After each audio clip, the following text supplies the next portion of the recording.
Ring closed. It does not look so sloppy. Hello! I'm ready. We're ready. We're live. We're in color. We're in color. We're handing out greenies. We're very hot. Would you mind closing a tiny bit of that curtain? Yes. Because we're very hot on the screen. Yes, I would mind. Yes, I would mind. And that's something. Oh, that's much better. No, it's actually go a little this side. No, the other side. Oh. Yeah. No, that's better. We're still hot, but it looks better. It looks better. Yay! I'm coming. Okay. Maybe you'll balance it out. We are each other's balance cards. Oh, you can see all sorts of messy stuff. Welcome to the stuff that's really fun on the video. Yay! That's me. This is an amazing video, guys. This is not. No, thank you. Remember, this is how you enjoy. This is why you enjoy watching all this. I'm so used to it being Nixie that I was like, "Hey, I did that one." I'm ready together. We're like ready to hit record. Yep, and then we're like entirely not ready to hit record. Pod cards going out this week. Yes, they're fun. Actually, by the time you watch this, they've gone out. Yeah, and also, if you guys, I'll mention it on the actual recording as well, but if you guys watch Westworld at all, yeah. Last week and then this week, I've been on a 2-part series. Yeah, Dream of Delos over with the part of For Geek's Sake. So they asked me on. They needed a woman's they needed an extra person to record. One of the guys is out. Our buddies at For Geek's Sake. Yes. Give them a listen. Yeah, it's if you like Dan when he's on the show, I'm on Dan's show again. Yay. It's actually, and I was talking there about how fun it is. I basically get to play the Grace. Oh yeah. In terms of, I get to come with minimal notes. Yep. And just that's my life. Bullshit my way through the episode. That is my theme in life. Minimal notes. Full speed ahead. Mm-hmm. So it's much fun. Yeah. Yeah, I think that's mostly. That's all we got for this one. Well, I will say, in D&D updates, last night. Right. We got to discover our second characters. We revealed which half of us forgot we had. Yeah, I did not. I don't think you did either. I didn't either. Yeah, but half of the crew was like, "Who wrote characters? This? I don't remember writing this." And it's like, yeah, it's in your handwriting. We all made it. You did this. I'm really excited. I'm super excited because, guys, you should share the name. My character is literally named Ronan Dex. There's a lot of insider jokes that Nixie and I do. At some point last night, Danae said, "Indeed." Yeah, and I just died laughing. But yeah, no, his name, it's literally named Ronan Dex. When I described, he is a dwarf instead. But when I described him, I basically went, if there's something to lean against. I was waiting for her to say, it's Jason Momoa, the dwarf. He's like 5 foot tall. He's Jason Dwarf. He doesn't have dreads. He just has all braids. Yeah. And he is going to, every time he finds a dagger, just clock it somewhere in his braids, in his beard somewhere. I like it. But yeah, if there's something he's leaning against, he's leaning against it. He's literally just a dwarf version. I'm not sure who to compare my girl to because she's completely of my head. Oh yeah. Although. No. I don't know who she is. I don't know who inspired her. And then I was watching Thor Ragnarok last night, and I also realized that he's going to have a little bit of Thor. Very, very pretty, very dumb. I rolled real low on intelligence, so he's not going to be as smart as Ronan. Yeah, DM boyfriend Jesse. I don't know which title to give him anymore. likes to play old school ways where you roll what you get, and then that's the order that they go in. You don't get to place them. In specified things. Well, no, he did let us. He let us swap one stat. Yeah, he let us swap one stat. But everything else, as you rolled it, that's where the stat lies. So thankfully, he's real damn strong. Yeah. But he'd be real stupid. Real dumb. He's a pirate angel. He has a -1 modifier. awesome. So I was actually going, he's a little bit of Krog too. Yeah, From... maybe Sarah will stick to him because she's not very strong. Yeah. Which, yeah, I mean, she's a warlock. She doesn't have to get real close to things. Put it this way. His strength is 18, and I don't think I put in the fact that he's holding a shield and gets an extra 2. Yeah. I don't think I've put that on there yet. Basically nothing. He's real strong. Yeah. Good stuff. There's your D&D summary. D&D update. Alrighty. We're going to hit record now? I'm ready. Alrighty. I'm hitting What this. episode number? 128. I should have asked that after we hit record. That's okay. Ready? Yep.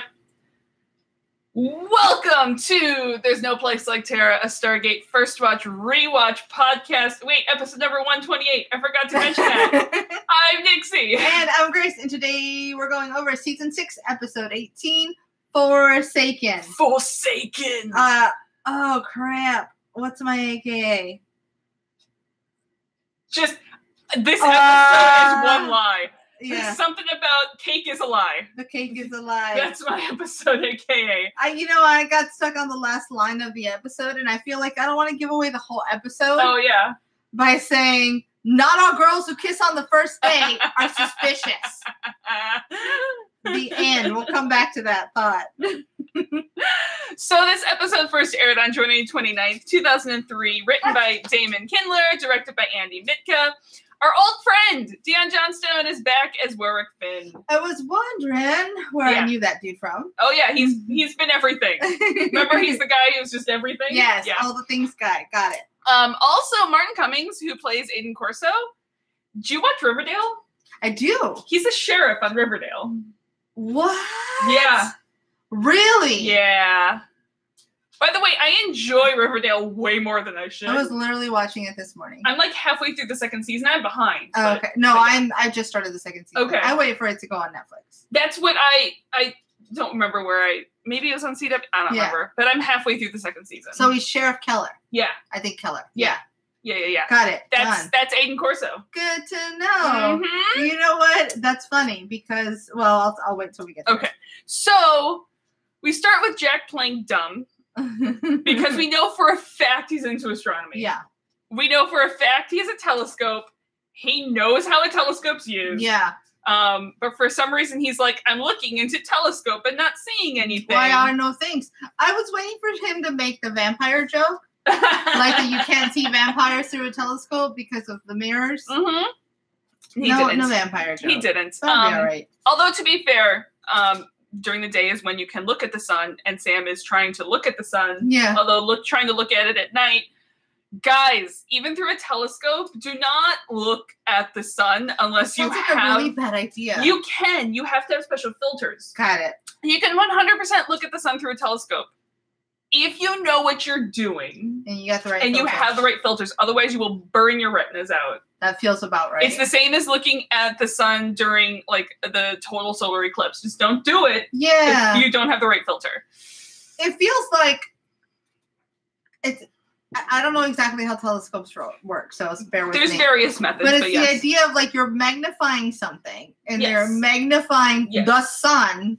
Well, maybe don't look at that directly. It's not necessarily going to. It's not going to amplify the parts that burn your retina. Okay. It's just don't look at the sun. Yes, fair. Without a filter. Got it. Apparently, Sam is watching the luminous layers of ionized gas around the dying core of the sun. Huh? Well, okay. So it sounds like the sun is in the early stages of becoming a red giant. Okay. And dying.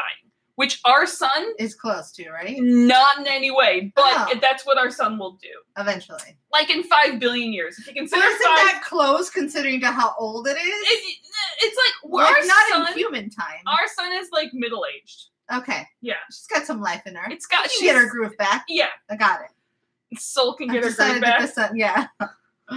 How Soul got her groove back? Yeah. It's my new album title. So this sun and this planet must be really old. So when the star has burnt up all of its hydrogen in its core, it kind of, the core turns off and it turns and starts trying to burn the hydrogen around it.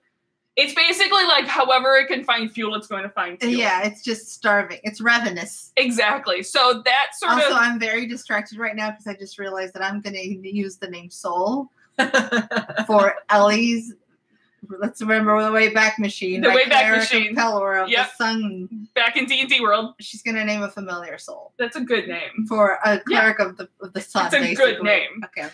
So when it starts burning the hydrogen, that outer layer sort of starts to cool off, which basically means it just starts to blow up like a balloon. Okay. And eventually, like by this happens, we're all gonna be dead. So basically, it's ingested a bunch of stuff, and now it's got indigestion. It's bloaty. Yeah, it's bloaty, but it's still trying to eat things. Right. Okay. Yeah. And I've been there. we're gonna all be dead in 5 billion years when this happens. But what we don't really know is, like, when it reaches its red giant point, it's going to be engulfing Earth. Or we're Earth. That's how big our sun's gonna get. She's gonna get real bloated. She's gonna get real bloated. So the question that we don't really know is she's going to engulf Earth, or if she's gonna like push us further out. Oh. Either way, that sounds like fun. I mean, Yes. it's not fun, but it sounds like a but really cool thing to be able It to see. sounds like it'd be really cool, yeah, exactly, to watch happen in another solar system. But it's gonna take a long time. It's not like it's a nova, Yeah. where it just kind of and blows. It's a slow. Yeah. It ain't Very something slow. It ain't a lot of burritos. Yeah. Got it. So The back bloated sun. Who bloated would've thought? sun. So Bloated sun, won't you come and wash away the rain? That would be way cooler. that I really want that to be a folk song right now. Well, it's Black Hole Sun, but as Bloated Sun, it's way better. Bloated sun. Won't you come? Okay, Alrighty. back. So Jack goes to tie his shoes, and he notices a photograph on the ground, which is odd because there's no Yeah. Earthlings have been here. No Earthens. And that's when Jonas is like, "Hey guys, you should come see something." Yeah, I found things.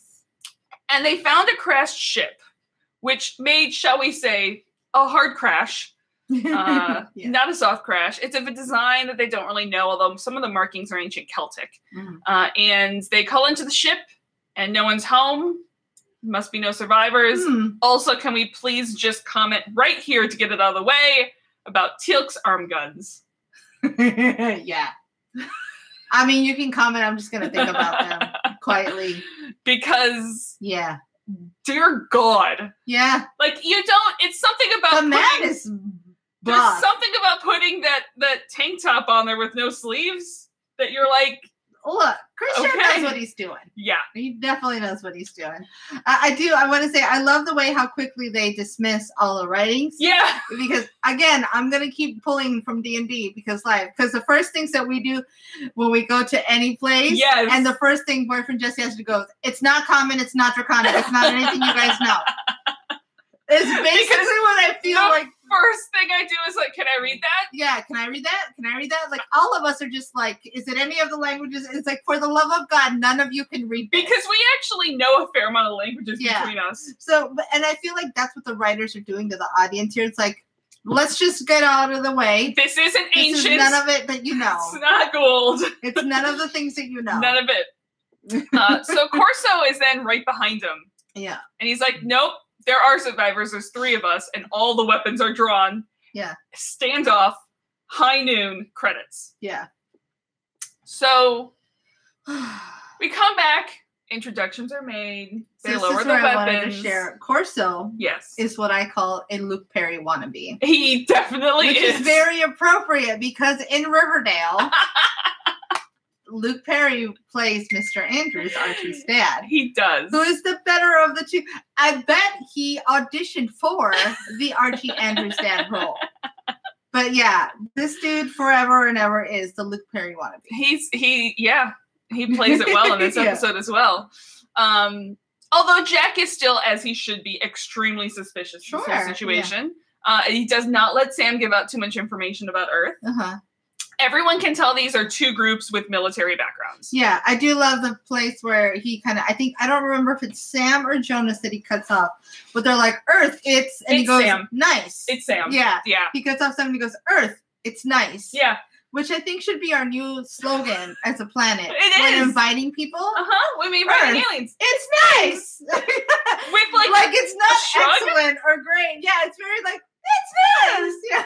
It's like a question mark, exclamation point. Yeah. That's what it says at the end. It's like, man, it'll do. So also of note in this group, which is Corso, the captain of the Cerberus, and Pender, who they apologize for the stern welcome, because SGC sort of like snuck up on them. Yeah. Which, you know, that's to be fair. Kaylee is very vocal. We're sorry. It's because we went high pitched. Probably. And now she's upset about it. The Cerberus was on its way to relieve an off-world mineral extraction team when an asteroid storm blew them right off course, and the fuel line got messed up in the crash, and all their fuel leaked out. Oh man, I hate when that happens. The ships are fine. There's just no power of fuel, and they couldn't get a distress signal out to their home planet of Hebrides. And you know, it's pretty close if you can fly back. Dude, lies straight off the top. Just super smooth. Super lies. Super, like, I question if Corso or any of these three has told the truth at any point ever in their lives. I don't think they even know they're lying anymore. I don't even, they don't even know what truth is. Yeah. Because Corso runs through so many stories. Yeah. I don't think he knows. Yeah, he doesn't know what is truth anymore. Like, he's like, some of these stories could be real. Yeah. Maybe. Like a good liar, he believes his own lies. So, that's when Jack and Teal'c are like, yeah, so we have no ship to fly you home with. Yeah. And the Cerberus' crew doesn't know what a Stargate is. Right. Never heard of it. You know, the big thing over there. I mean, they saw the thing. They saw that big thing, but they didn't know what it was. Mm-hmm. So this whole conversation, we see two aliens watching them from the tree line. And which, by the way, the makeup and the prosthetics, gorgeous. It just keeps getting better on this gorgeous show. So Jonas and Sam start explaining how the Stargate works, and Jack pulls Teal'c and Sam over. Let's Jonas keep talking. Pulls the other two off and suggestions. The fuck should we do with these guys? Teal'c's like, well, from Sanctuary on Earth. Sam's like, let's fix their shit because I want to look at their technology. Yeah, yeah. And I love her reasoning. And they're like, why would we do that? It's like, because I want to learn things. Because I want to look at their technology. Yeah. Which Jack agrees to, just tells her to charge by the hour. Yeah. I love. Yeah. I wonder what Sam's rate would be by the hour. Like some astronomical thing that nobody can afford. No one could afford it. Yeah. And I love how Teal'c remembers that the Celts are formidable warriors. Oh, yeah. And that their descendants might be valuable allies. And Jack's like, you've seen Braveheart too much. And I went, Teal'c would love Braveheart. Yeah. He would he would be like, yes. He would love everything about Braveheart is things that Teal'c would love. He would this is my favorite movie that's ever been created. This is the movie of my life. This and Star Wars. Yeah. Okay, so I want to ask you about something that happens here. Yeah. I noticed that Jack starts calling Teal'c T. Yeah. I feel like it's happened before, but it's pretty regular now. Yeah, I think it's just nickname. It just normally, it just naturally gets there. I mean, I gotcha. Teal'c, T's just easier to say. Sure. And Sam if is one syllable. If anybody would do that, it would be Jack. But I was like, oh, we've gotten even more familiar. Like, I'm waiting for him to start calling Jonas Joe. Like, yeah. Or just Jay at that point, yeah. Jay. I mean, he called Daniel Daddy every once in a while. That's true. He did. Yeah. He's just a nicknamer. You can't really nickname Sam He's anymore. Just but lazy. He would never call him. Yeah. Well, he would. I don't think he would continue to call her Major. Yeah. Just to keep the formalities up. Yeah. I want to know what he calls her in his brain. It's probably something dirty. Probably. I'm going to keep it there. So Sam goes to try to fix and tinker and fix. And Teal'c's like, and I even have him T as he calls them. Yeah. T's spidey senses are tingling. Yeah. He's like, something is up. Real bad. And we get an Indeed here. Mm-hmm. I believe we get a second one that I didn't mark. I don't remember. I need to add it to the I don't remember. So guys, you knew it was going to happen in this episode. You knew it was going to. Oh, look, their lighting's got better in the video. You knew it was going to happen as soon as there was a planet called Hebrides. Dun, dun, dun, dun. The Hebrides Islands! I know this thing. I know this thing a little bit. So, Kaylee's really excited. Yeah. She's all about the high-pitched noises today. So, you know Scotland. I've known of this place before. You know Scotland. You know that there's a whole shit ton of islands out to the west of Scotland? Yes. Those are the Hebrides. I didn't know that that's what they were called. That is what they're called. Boom. I thought they were just Scotland. I've been to one. Oh, really? Yes, that is actually where part of my ancestor line, whatever you want to call it, comes from. So they kind of split into two groups. There's the inner and the outer. Okay. The inner Hebrides are the ones closer to the mainland. Are they clustered more, I imagine? No, it's more of like, it's like the strip that's closer to Scotland. And then the outer Hebrides are the ones that are further away. They're outer. And people have been living on them for basically ever. Dang. Yeah. Some testing on some sites show that some of the islands may have been occupied even well before the mainland of Scotland. Awesome. Yeah. That's really cool. History! The Vikings started raiding them around the end of the 18th century. The people were already on them well before then, but the Vikings started raiding them because it's easier to raid the small islands than it is the mainland. And a fair amount of them fell under Norse control, actually. Oh, cool. Yeah, so eventually over time, the islands sort of, hey, we just want to rule ourselves. We're an island. Yeah, so they rebelled, and out of all of this is all super goddamn simplified, but out of all of this eventually became this like dynastic power plays happen and everything. And in the end, the islands for a couple hundred years were ruled by the Lord of the Isles. That makes sense. Which is based out of the island my family comes from, Isla. Oh. And in the 14th century, it was led by I feel so literal now. Like the island named Isla. Yeah. It's like the island named Island, basically. Yeah. Got it. But it was led by Clan MacDonald, which is like a huge clan that has just a ton of other clans like under it. It just eats other clans, sort of. Yeah. And it lasted a bit until the mid 1700s, and by that point, they're officially part of the Kingdom of Great Britain. Done. But the clans were like, yeah, okay, distant king, dude, whatever. There was the whole Jacobite rising. If you want a crash course, go watch Outlander.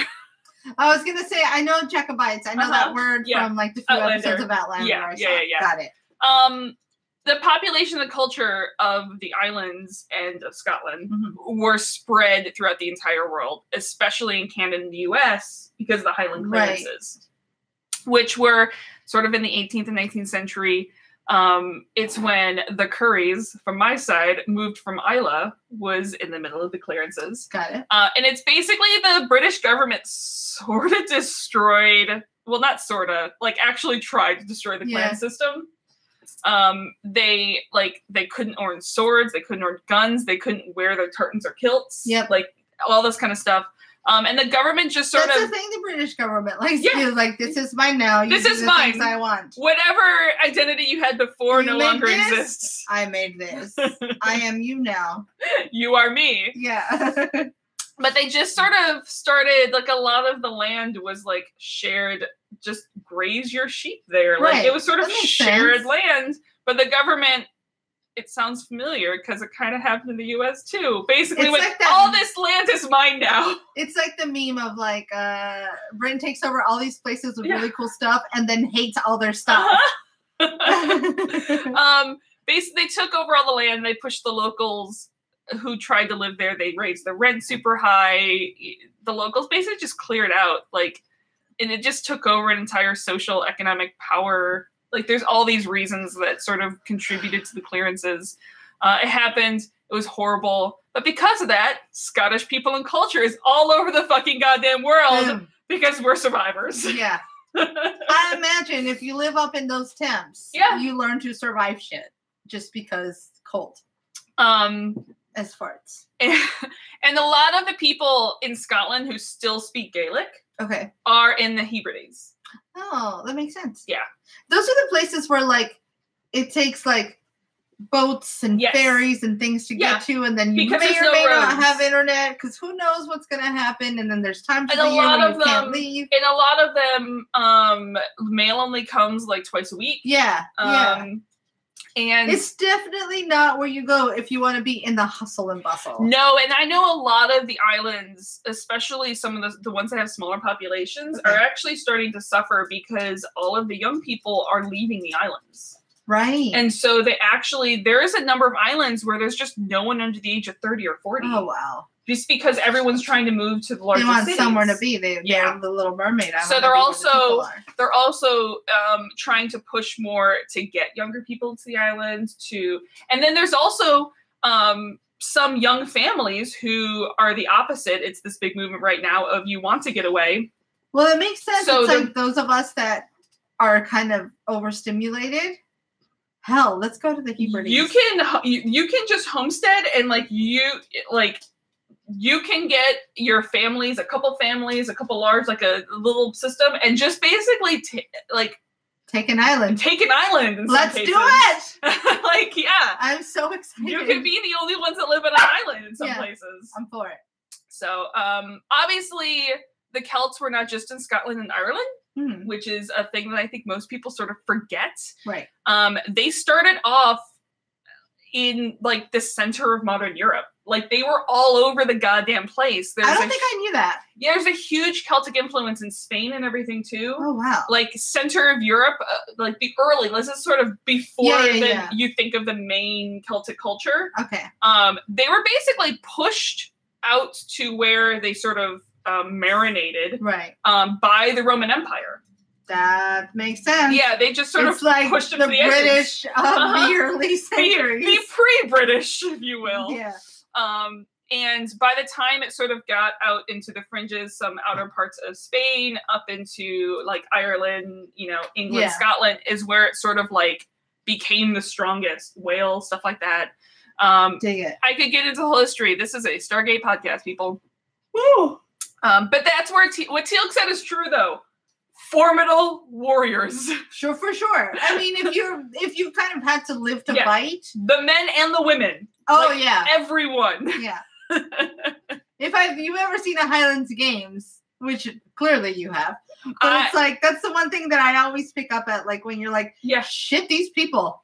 I don't know if cause some harm. I can't remember if I mentioned this podcast. I think you might have. But I competed in at least one Highland Games, and I keep wanting to do more because tossing a caber is a lot of fun. Yeah.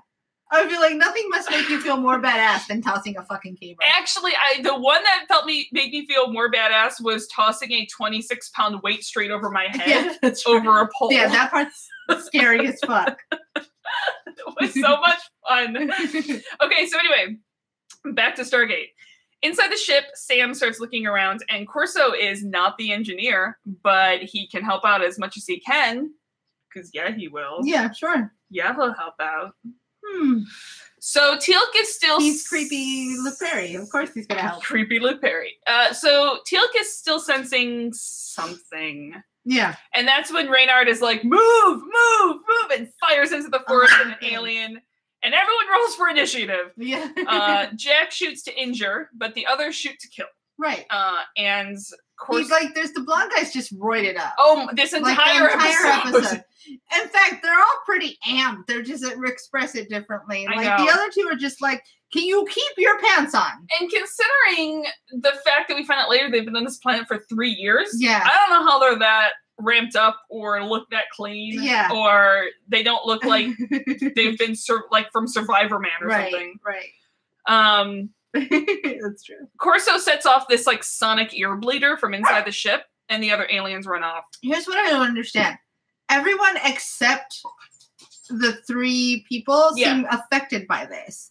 How are they not affected by it? I don't know. That part feels like just plot armor. Somebody messed things up a little bit. Yeah. I forget what the name of the person's job is.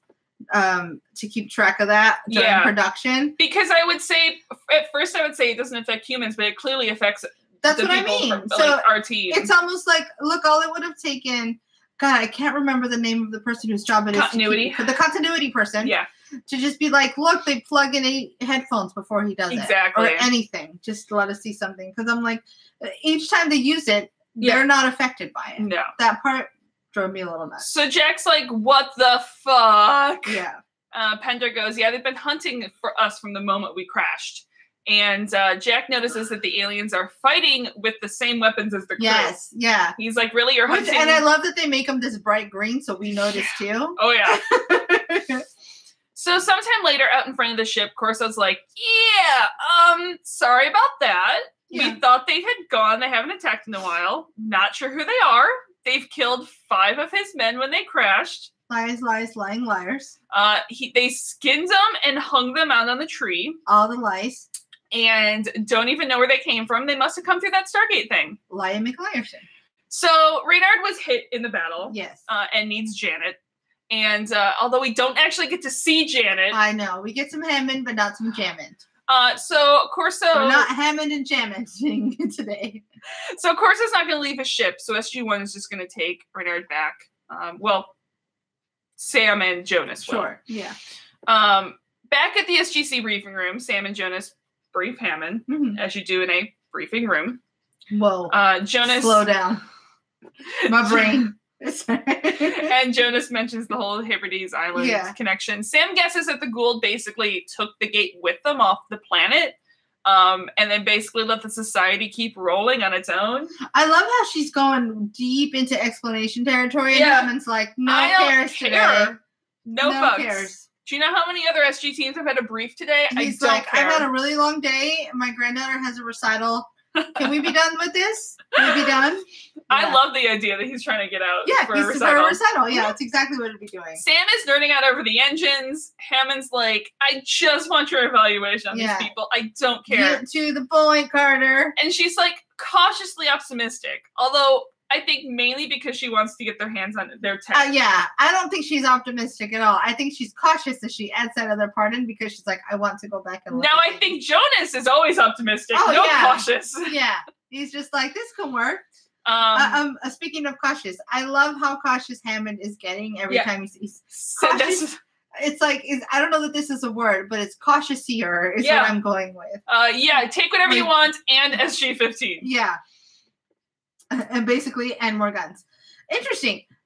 How many SG teams do we have now? I can't tell you the exact number right now, but I mean, I don't remember how we got more than 50? No. It's not quite that high. Got it. No, I'm thinking, I can't remember at this point. Part of me wants to say like 20-ish. Okay. Good I can't remember exactly, but 15's not the highest. I know that. But we're not up to like 50 or anything like that. Got it. So, back near the ship, Jack and Teal'c and Corso and Pender discuss their alien friends. And man, again with the lie McLierson. Like he just can't stop himself. Explains, how he's like the opposite of the movie Liar Liar. Yeah. How they got the crew's weapons and the aliens just started attacking. They don't know why. Pender is like the kid who's trying to be tough in front of the actual tough guys. Yes. Oh God, that guy's he's probably the most unlikable, I think. Yes, trying to call out Jack's bad aim. Yeah, because this kid has no charisma points, is what it is. You know what it is? It's like there's always a bully, there's always a head bully, and then there's like his like the Crab and Goyle to Draco Malfoy, if you will. Exactly. Like the kid who's like, I'm just gonna do what this other guy tells me because I'm a loser with no backbone of my own. Yeah. That's kind of what this dude feels like. But I love how he tries calling out Jack's aim, and Jack's like, stop talking now. Yeah, never speak to me again. So when they come back to the clearing, they greet Sam and SG-15. Sam couldn't carry all the equipment. It was heavy. So Teal'c's like, I'll help you. I do this part. I wore this sleeveless shirt for a reason. Yeah. Show my guns. So back at the SGC, Reynard is waking up. She harms in a sling, realizing how great earth painkillers are. Yeah. Especially if you've probably had none for 3 years. She's super into it, and she wakes up with a Jonas firebed. Like, she's super into this. Well, playing super into this. Yes. And Jonas just covers his bases. I mean, listen, I'm sure is actually really curious how, if she is anyone she's excited to get back to the planet. The bonus is checking out that she signaled. Like, I know that they're both trying to figure things out strategically for their teams, but the flirting is real and it's real aggressive. The flirting is real from Jonas's side. That's true, yeah. At this point. I think she's into it too. As much as she's got these other things going on that she's trying to do, it's like, Who wouldn't flirt with Jonas? I question, because we find out later she's clearly not into guys. Oh, I didn't know that. Yeah, there's a line that Corso says later. I didn't catch that at all. There's a line when Corso's flirting with Sam that he's been stuck with a grumpy first officer who's not into men and a like newbie navigator. I never even noticed that. Yeah, which is why her entire play with Jonas is like one long con from the start. Super overlooked that. Yeah, it's a quick and you blink and you miss it line. Yeah, I think I was too busy rolling my eyes at him the whole time. Yeah, but also there's no good way to flirt in a hospital. No.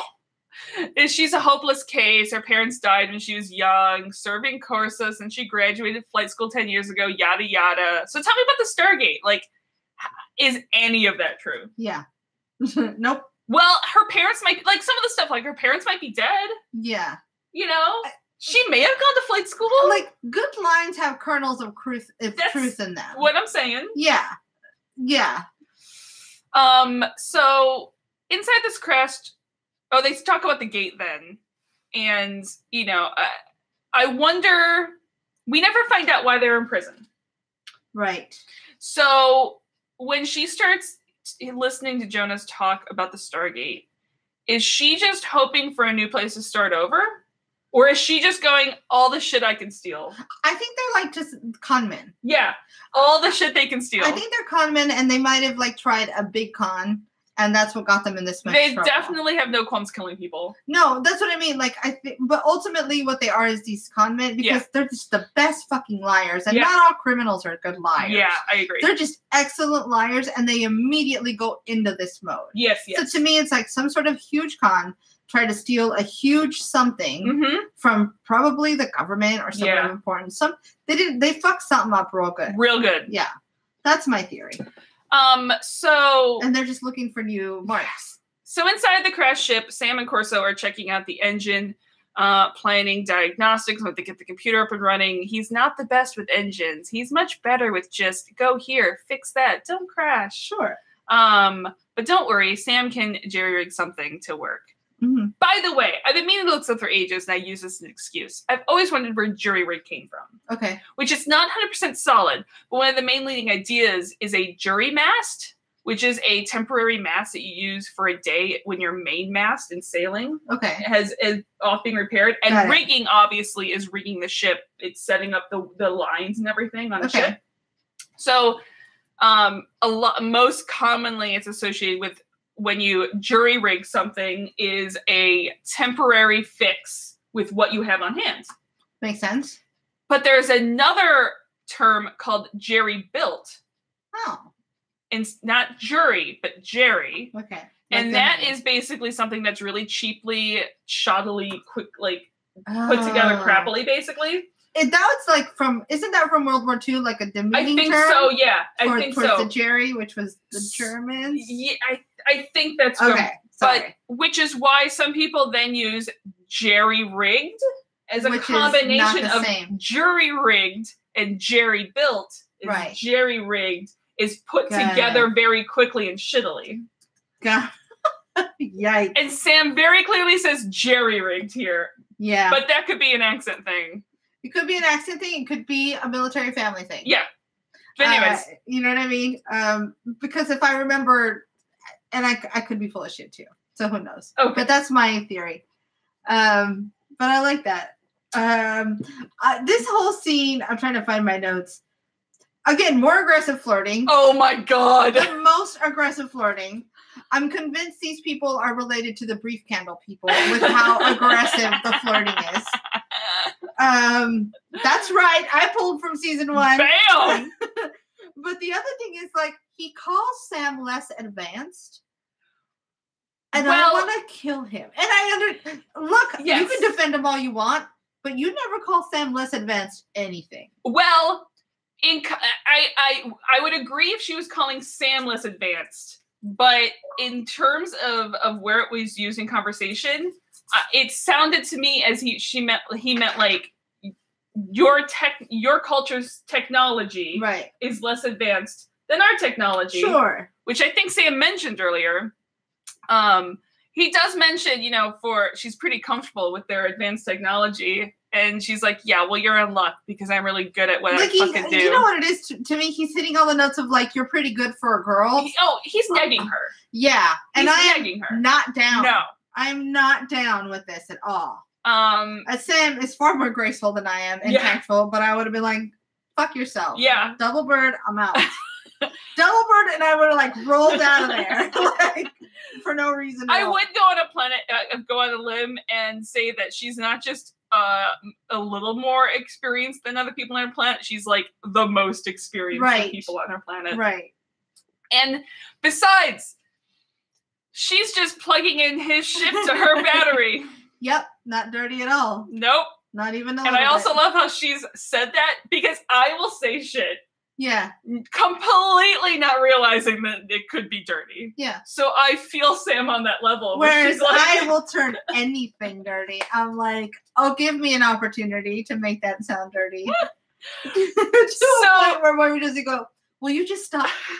So he's like, so you're an officer, a scientist, an explorer, a mechanic. And she's like, and I make a really mean souffle. That part is surprising to me. I feel like, not that Sam can't cook, but I don't see Sam having the patience. See, here's the thing.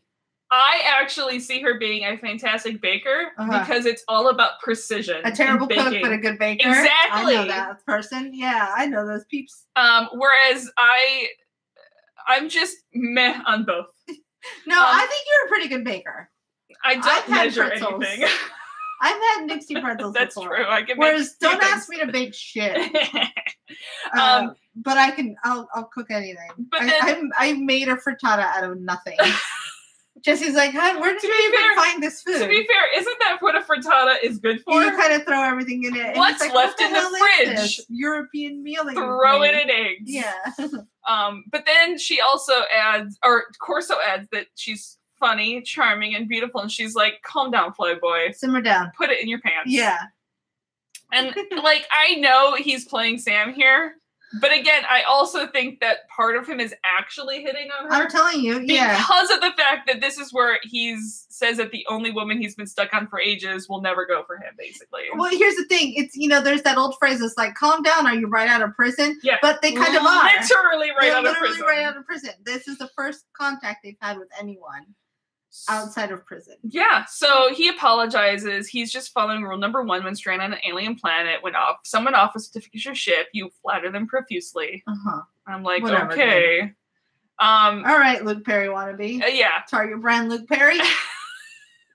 So Corso mentions he's noticed that the Jack doesn't really trust them. And Sam corrects that to the fact that trust is not automatically given with them. Right. Which I love. Which, to me, it's weird that trust is automatically given anywhere. Yeah. And it has to be earned. Yeah. And Jack just doesn't hide his distrust as better as other people do. He just chooses to not. And for Sam, taking a chance is the only way to make new friends, and she just has to hope that it's come back to regret it. Yeah. Hey, Sam, spoilers. Yeah, you're going to regret this one. So out in the forest, Jack is... This is how we know he's faking it. The fact that he doesn't actually die at the end. Yeah. Yeah. Because only the people who love Sam die at the end. Exactly. Got it. So in the forest, Jack surprises either alien who is trying to grab something off his dead friend, and he runs off while Pender's like running up and firing, trying to kill him. And Jack and Pender do not agree how to deal with the situation. Jack wants to take him alive to question him, and Pender's just kill things. Kill things. I want to kill it up. Yeah. Kill it dead. All the dead. Yeah, they're all dealing with their hormones in very different ways. Pender goes off running after the alien, and Jack's like, Teal, go follow him. Yeah. Make sure he doesn't kill himself. Yep. And quick check-in with Sam. She'll be safe on the ship. Since they're starting to get some serious work done, she takes off her vest and her jacket, but warns Corso after seeing his look and is basically licking his chops. Yeah. To not get his hopes up. Yeah, dude. As far as she's going. Not a fan of this guy anymore. Not that I ever was a true fan. So now he's interested in Sam's Zat. She tells him about it. Doesn't let him play with it. Dirty. It's literally a penis gun. Dirty. It's a penis gun. So Jonas asked Reynard, he's like, is that as bad? Or are you happy to see me? Basically. Yeah.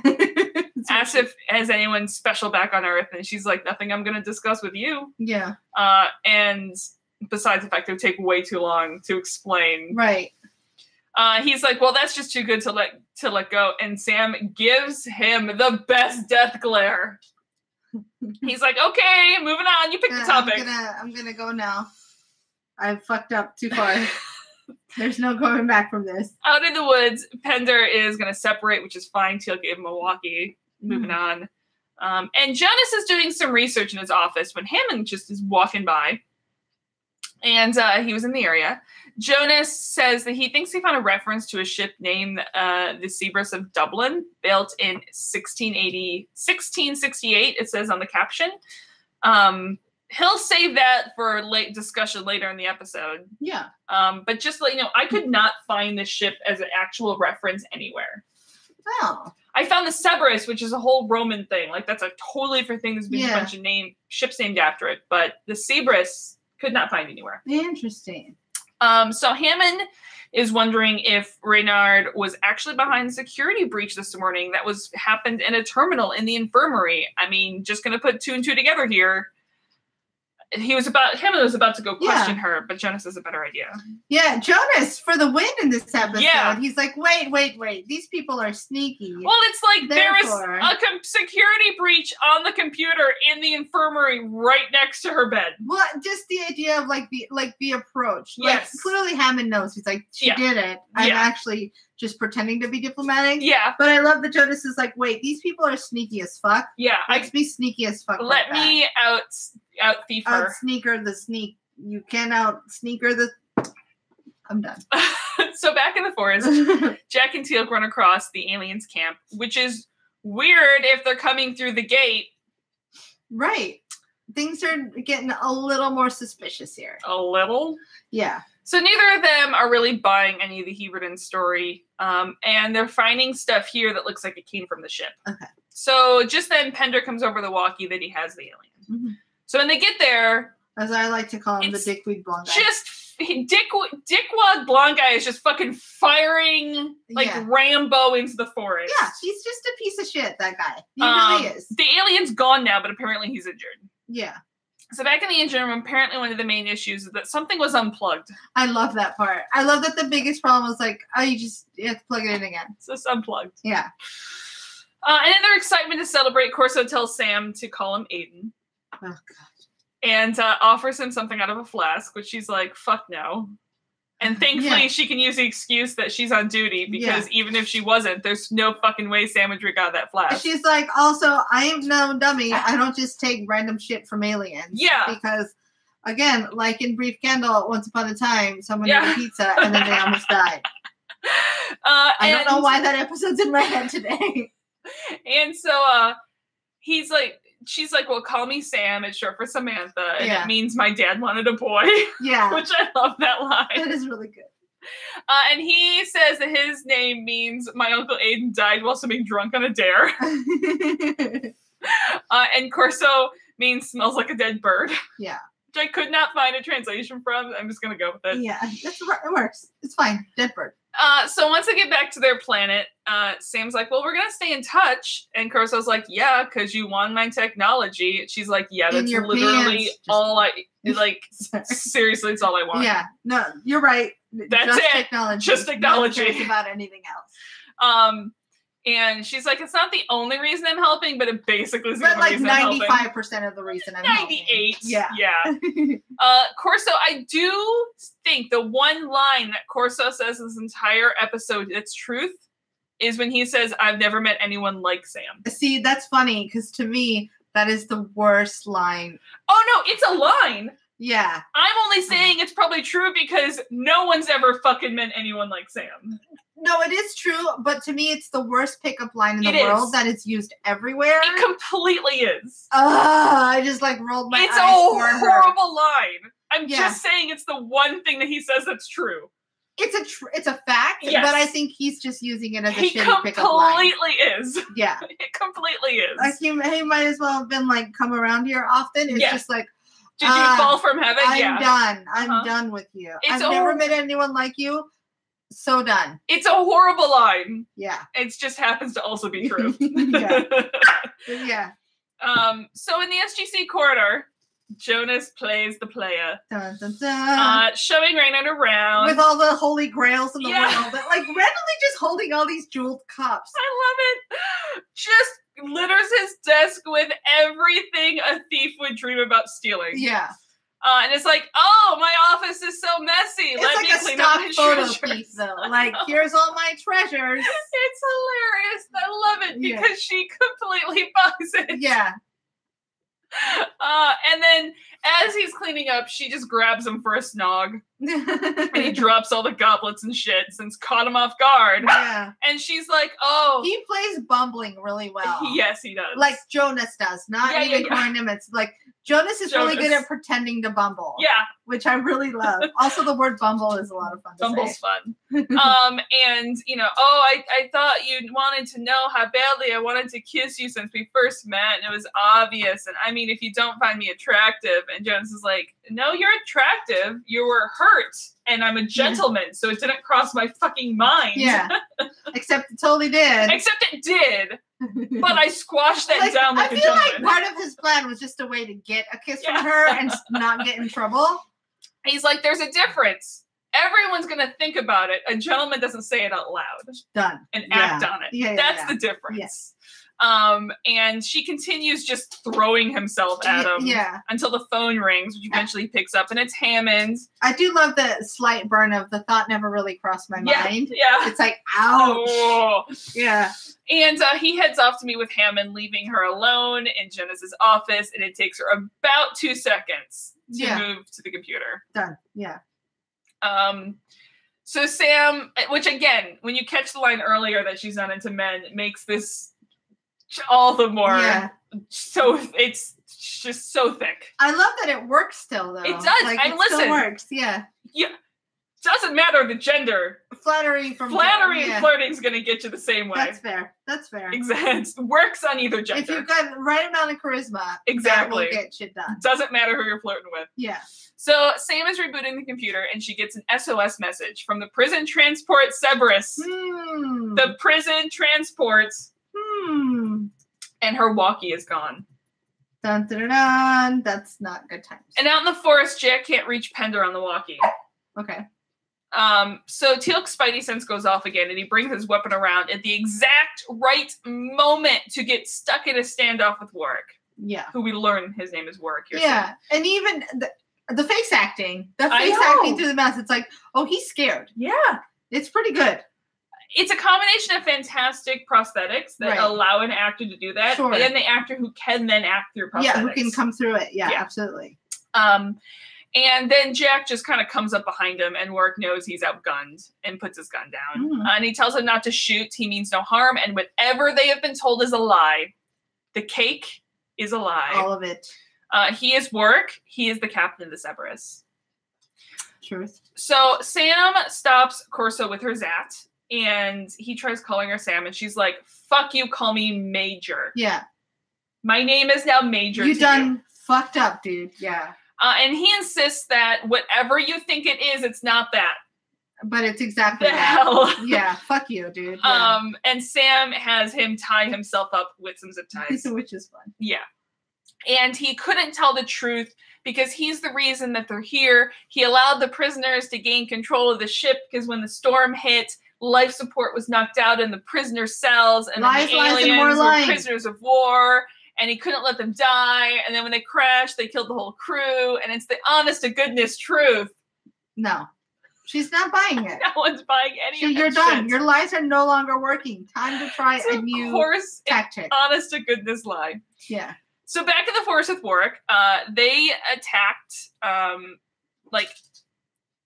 Sorry, Kaylee distracted me. Things are happening. They attacked earlier to try to stop SG-1 from being enlisted by the human prisoners. Sure. And Jack, by the way, was just trying to wound Warwick's friend. Right. He's not the one that killed him. So the humans, we get the truth, are escaped prisoners. Yeah. Shocker. The Cerberus is a prison ship.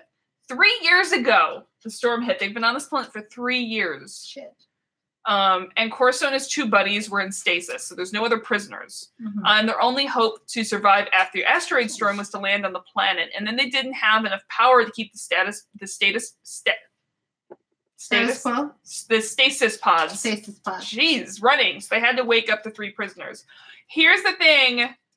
They'll give him credit because he says that these people are the worst from the worst on the planet. Yeah. They didn't just kill them. Right, and that's the thing. I think it's about to show us, like, who's, for lack of a better word, humanity is bigger in this episode. Yeah. Whereas I would be like, I guess they die now. Yeah. They're the worst of the worst, and we can't, there's, the power's about to run out. Sucks to be them. Sucks to be them. Yeah. So there were 8 people originally on Warwick's crew. Everyone else but Warwick has now been killed by Corso and his friends. They've taken control of the ship. They've been trying to get it up and running. They are the worst of the worst on Hebridean. They cannot go free. Yeah. This part's shitty. Yes. And Jack holds up a photo he found earlier. This part makes me sad. It's Athia. It's Warwick's wife. Aww. Who, to point out, clearly his wife is human. Yeah. This part makes you think of Vastra and Jenny. It is. From Doctor Who. It so much is. Yeah. Because his people are the Saracen, and they helped free the Hebridean people from the Ghoul thousands of years ago. Yeah. And basically, that's how they have their advanced technology, and they've been living in harmony ever since. So basically, his people are badass people that are helpful, and then these asshole humans decided to kill all his crew. Yeah. Got it. I'm there. It was just, they just happen to be the guards. I don't think they killed them because of their species. No, it just... Because obviously the entire crew was not Saracen. Right. He just happened to be a Saracen. The 2 people that we've seen happen to be the 2 Saracens on the crew. Got it. And Sam radios in that they need to talk. Jack's like, ditto. And from Sam's point of view, right after that conversation, Pender sneaks up and knocks her on the back of the head. Yeah. She's out cold. Fuck, shit, fuck. So back at the gate, Hammond radios into SG-15 and is like, Jonas and his guests are coming through the gate. Wink, wink, nudge, nudge. Yes. Yeah. So Pender and Corso check back in with each other inside the ship. Reynard is on her way back to Sam because they have the walkie, so they heard. And Sam is too smart to buy into Corso's story, apparently. But he had to keep trying because it's who he is. Yeah. And because it's in his blood. And she did fix the ship. So as Jonas comes over the hill, sees Sam. Yeah. Unconscious. So bad. Runs towards her. Corso, that's Jonas. Yeah. So Corso then tells Reynard that they're going home. Reynard is like, I got some better idea, yo. Yeah, we're going other places. We need to go through that Stargate. Fuck the ship. Let's go get treasure. Yep, I found us some new marks. Much bigger treasure, riches, new marks. The Stargate's covered, but we have hostages, baby. Yeah, we're done. So in the forest, Jack and Warwick arrive outside the ship. And they see Sam on the ground, who's now awake, but bound and, struggling. Little groggy. Yeah. And they need to get into the ship and disarm it. Okay. And since Warwick knows the ship, he offers to go first. So he makes a run for it, and a sonic weapon goes off. It looks like it's set like on a proximity timer, like a proximity alarm. Yeah. If somebody gets too close. But Warwick fights through it, makes the ship, turns it off. Again, for some reason, the prisoners are unaffected by this thing. Well, they're not here. Oh, that's They've already left for the Stargate. Yeah. They're I do love Warwick's dramatic slow-mo fight towards the invisible Jello. Yes. To get the thing turned off. I love it. I did love that part. I feel like that almost deserves a Terra Award. So, you know what? We'll give him a Terra Award. Done. Dan Johnstone gets a Terra Award. I like it. For his Jello running. Well, and his face acting. His face acting, too, yeah. So, Jack and Teal'c run up, start untying Sam. They're like, they have Jonas! Yeah. Go! So, Teal'c stays with Sam. Jack heads off. And this is the best scene. This part made me laugh. But this yeah, is so it good. Absolutely is. So at the gate, the group arrives. SG-15 is on alert. Jonas has his hands up. Mm. He waves like SG-15, like put your your guns down. Pender and Reynard either don't see this or don't think anything of it. Right. Because it's not as subtle as his other stuff. No, I think they just take it of like, yeah, that's right. You're captured. That's right. You tell him what's going on. Basically. And Jonas, I love this. when he's talking to Pierce, who's Yeah. in FSG-15, scratches his eyebrow right where Jack's scar is. Right. And Pierce, because he's good, knows exactly what he means. Yeah. And Corso just thinks he's just a badass motherfucker controlling the situation. Yeah. So Reynard dials up an address that she got from Jonas's lab. And right as they're about to head through the gate, Jack appears. Ta-da! Who does not know anything about this play. Right. And he's like, stand down. All weapons are pointed at everyone. Jonas is like, Colonel, let them go. Yeah. And he does this. The hand wiggle. He stretches his arm a little bit so his sleeve pops up just a little bit so you can see his GDO on his arm. Yep. And he sort of just waves his hand just enough to draw attention to GDO. The hand wiggle that changed the world. Uh-huh. Yeah. and he's like, it's not worth the risk. I've got this. And Jack sees it. And he lets them go. Yeah. And Corso still thinks that he won. Because he's dumb. Until Jonas quickly keys in the code to the GDO. They make it through the gate, and Hammond is there waiting to welcome them onto Earth. With guns. Welcome to Earth. And disarm them. Nice. Yeah, call back. About to disarms them, takes them into custody, and Reynard's like, you planted the address? And Jonas is like, what the fuck did you expect? Yeah. No, I just let you do whatever the fuck you want in my office. Fuck you, bitch. You were playing him. I played you back. Yeah. You can't play. Can't play the player. Yeah, I don't know what the line is. So back at the ship, the 3 prisoners are back in stasis, and they are helping Warwick get ready to take back off. Jonas talks about how, he basically, there's another ship built by the descendants of the ancient Celts on Earth. Got it. It was called the Cerberus. Funnily enough, there was a transport ship made to take convicts to a penal colony, which helped tip him off. And he's always suspicious of a girl who kisses on the first date. Which I take offense to. So do I. But fine. That's fine. It worked for you. But offense taken. It's just a kiss, people. Yeah. It doesn't hurt anybody. So sometimes a girl just knows what she wants. Exactly. Yeah. And Warwick thanks them for their trust and for everything they've done. And yeah, it looks like, Earth may have gotten an ally out of all of this. Yes. Well, I'll take it. An ally with really high tech. Yeah. Knowledge and history and stuff. So good peoples. I will say, I like I said earlier, I couldn't find anything on the Cerberus of Dublin or anything. And the prisoners were sent off to the penal colonies back then from the area, and it's considering it's 1668, probably still being sent off to the U.S. colonies. Got it. What are your thoughts on the episode? Fun times. This one was fun. It's been a while since we had one that was just fun and like thick with a lot of stuff happening. Yeah. So I really enjoyed it. I'm not sure that it hits my list, mostly because I can't remember what my list is right now. Well, here's your list. Let's see. Season 6. Yeah. I tell you, this does not go on my list. No, the list is actually pretty solid right now. Yeah. So yeah, I really love the episode. It's been a little while, and maybe it's just because of the clip show and my memory's short. Yeah. But I like how thick it was with just stuff happening. Yes. And I liked Luke Perry wannabe. He's a pretty good actor. Him and of course Dean Johnson. So I'm getting to this point where anytime he's in an episode, I really like him. Can I also just point out, Kaylee, you've probably heard, has been extremely vocal this episode.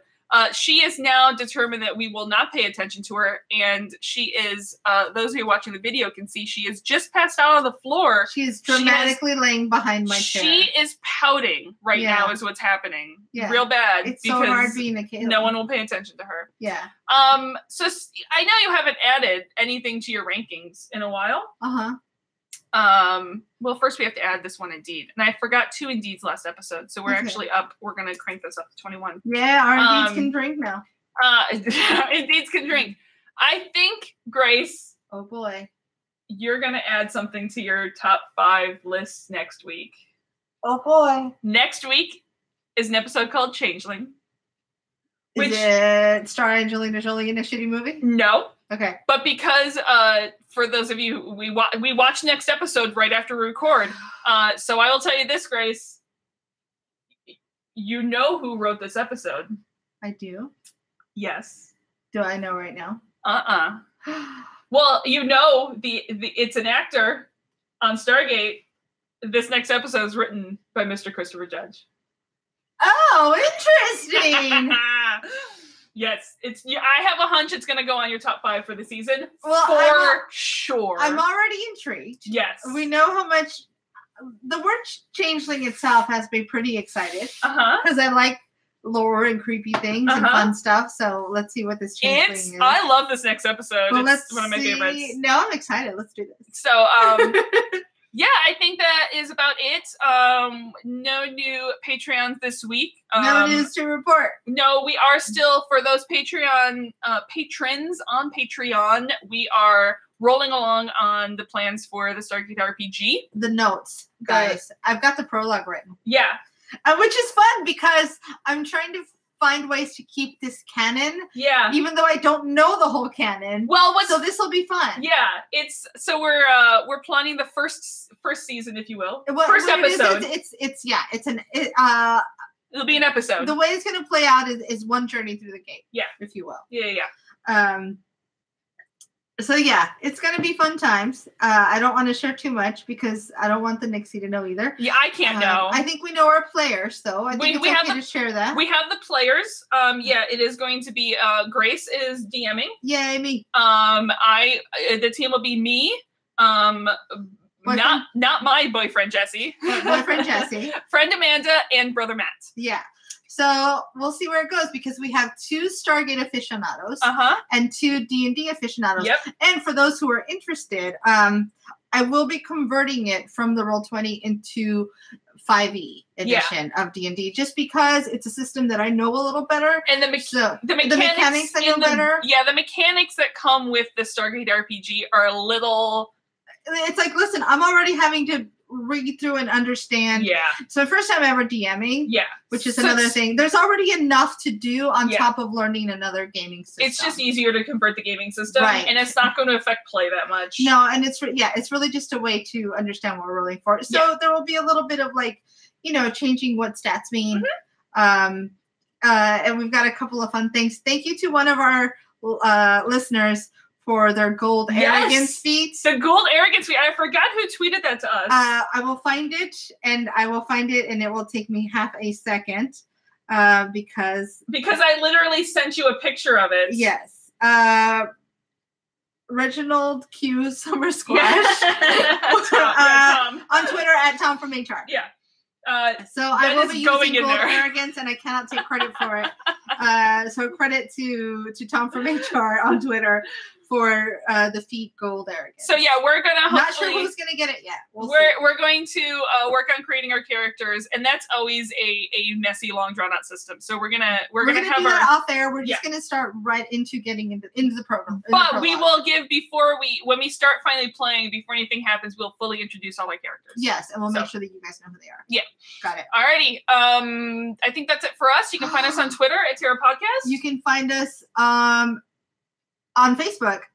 We did this in the background. I'm sorry. At Facebook.com/ I don't know. There's no place like Terra. Facebook just searches No Place Like Terra. Yes. And you can email us at there's no place like Terra @gmail.com. On Patreon at patreon.com/someplace-like-terra.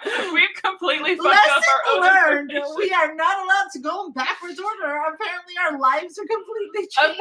Apparently we don't know any information. Other than just the pieces we say. And again, if you are watching Westworld, check out For Geek's Sake. Yeah, For Geek's Sake, Dream of Delos, which is part of their main feed. And so I was on last week. The podcast is For Geek's Sake, and the name of the episode is Dream of Delos? No, so they basically have their Westworld podcast, which is called Dream of Delos. In their main, there's no place like there's no place like their main. For Geek's Sake. Bye. And the stream don't cross.